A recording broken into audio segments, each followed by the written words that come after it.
सगळ्या गोष्टी ची कशी काळजी घेतली पाहिजे? समजा ट्रेकिंगला गेलो तर ट्रेकिंगला अशा वेळेला किंवा आपण आपल्या शेतात गेलो तर अशा वेळेला काय काळजी नेमकी घेतली पाहिजे की अशा प्रकारे आपल्याला साप चावणार नाही, दंश करणार नाही किंवा आपल्याला घाबरवणार नाही? 6 सुवर्ण नियम पाळा, सर्पदंश टाळा. सुवर्ण नियम क्रमांक 1, ज्या वेळेला आपण हायकिंग ट्रेकिंगला किंवा एक्सपिडिशनला माउंटेनिंगला गिर्यारोहणाला जातो तर त्यावेळेला आपण बंद बूट घालणं अतिशय महत्त्वाची गोष्ट आहे. हातात स्टिक म्हणजे काठी घेणं महत्त्वाचं आहे.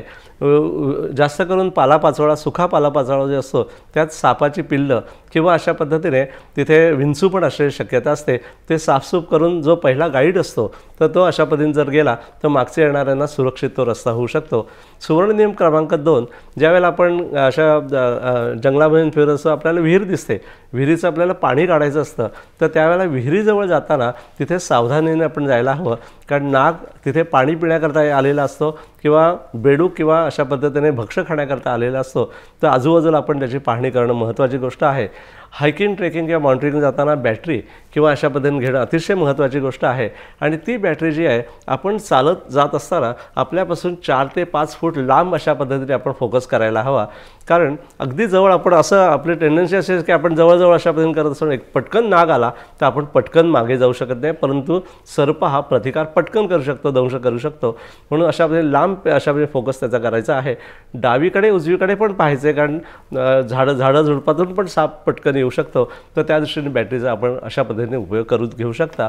तिसरा सुवर्ण नियम, जेव्हा आपण आता शेतकरी बांधव किंवा आदिवासी याच्या पद्धतीने जे शेतकरी जेव्हा शेतामध्ये काम करतात तेव्हा अशा रीतीने उंच गवतामध्ये आपण जाताना ती पण काळजी घेणं महत्त्वाची गोष्ट आहे. आणि चौथी गोष्ट म्हणजे जेव्हा गावच्या ठिकाणी आपण लाकूड फाटा साठवून ठेवतो तर संध्याकाळच्या वेळेला शक्य ते करून ते लाकूड फाटा काढता कामा नये, कारण त्याच्यामध्ये नाग किंवा मण्यार सर्प आत दडून बसलेला असतो. आणि अशा रीतीने 6वं सुवर्ण नियम म्हणजे आपण ज्या वेळेला अशा पद्धतीने रस्त्यातून किंवा गावातून जात असतो किंवा आपण आपल्या घरा शेजारची जी परिसर आहे तो जर स्वच्छ ठेवला तर तिथे उंदीर येणार नाहीत आणि उंदीर नसणे म्हणजे तिथे साप येणार नाहीत. हे साधं गणित आपण जर लक्षात ठेवलं तर सर्प आणि सर्पदंशापासून आपण सहज स्वतःला वाचू शकतो. नक्की.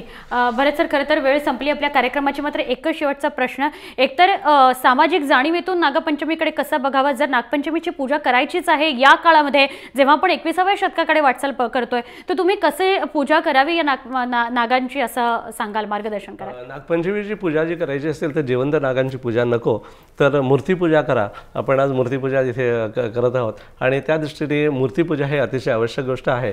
आणि सर्पदंश जर चुकून झालाच तर त्यावेळेला सर्पदंशावर जी प्रतिविष जी आहेत ही अशा पद्धतीने अतिशय महत्त्वाची आहेत की ज्याला आपण अँटी स्नेक व्हेनम सिरम असं म्हणतो. म्हणजे प्रतिविष, आणि हे हाफकिन इन्स्टिट्यूट परळला जे महाराष्ट्र सरकारचा अंगीकृत उपक्रम आहे ह्याच्यामध्ये आपण पाहाल की 10 ml आणि 5 ml अशा पद्धतीने डिस्टिल वॉटर आहे आणि अशा पद्धतीने ही मिक्स केली जातात. आणि ही इंजेक्शन जी आहेत ही इंट्राव्हेनस म्हणजे नसेद्वारा अशा पद्धतीने 30 ते 35 इंजेक्शनं त्या व्यक्तीला दिली जातात. सर्वसाधारणपणे आपण पाहतो की पांढरे उंदीर जे आहेत हे सर्वसाधारणपणे अशा पद्धतीने दिले जातात. हाफकिन इन्स्टिट्यूटमध्ये सर्वसाधारण त्यांचं भक्ष्य हे आहे आणि एका नागाला सर्वसाधारण सर्पांचं भक्ष्य त्यांना एका वेळेला सर्वसाधारणपणे 8 ते 10 असे उंदीर दिले जातात. आणि अजगर जर असेल तर त्याला 2 रॅबिट म्हणजे अशा पद्धतीने खरगोश ज्याला आपण म्हणतो ससे आणि 1 चिकन अशा पद्धतीने महिन्याला दिलं जातं. आणि एकदा ते त्याला भक्ष्य दिलं तर ते पुरेसं होतं. कारण आपण नेहमी म्हणतो की सर्प हा पिबंती पवनम नच ते दुर्बल असते. तर अशा पद्धतीने सर्पांचं जर आपण नागपंचमी दिवशी जर खऱ्या मनोभावे जर त्याची पूजा करायची असेल तर अष्टगंधांनी नवनाग काढा, त्यांची पूजा करा, मूर्तीपूजा करा. कारण हे अशा पद्धतीने आपण निसर्ग पाहतो, निसर्गातील डोंगर नद्या हे विविध प्रकारचे रंगीबेरंगी पक्षी प्राणी एकदा का नष्ट झाले तर माणसाला एकटं जीणं कठीण होऊन बसेल. कारण माणूस हा देखील महत्त्वाचे घटक आहेत आपल्या या जगण्यामध्ये आणि माणूस हा देखील त्याचा महत्त्वाचा निसर्गातील भाग आहे आणि त्याला एकटं जीणं कठीण होऊन बसेल. म्हणून निसर्ग आहे तर आपण आहोत, म्हणून वनविभागाला सुद्धा आपण सहकार्य करणं अतिशय महत्त्वाची गोष्ट आहे. बरेच सर, खूप कमी वेळामध्ये खूप चांगली माहिती तुम्ही इथे दिलेली आहे आणि मला ह्याची पूर्ण जाणीव की प्रेक्षकांना हा कार्यक्रम नक्की आणि नक्की आवडला असेल. खूप खूप धन्यवाद, तुम्ही इथे आलात आणि इतकं छान बोललात त्याबद्दल. आपण नागपंचमीच्या दिवशी ही सगळी माहिती घेतलेली आहे कारण एका वेगळ्या दृष्टिकोनातून आपल्याला आता समाजाकडे बघावं लागणार आहे. ही काळाची गरज आहे आणि म्हणून हा विशेष कार्यक्रम आपण पाहत राहा. जय महाराष्ट्र, थेट अचूक बिनधास्त.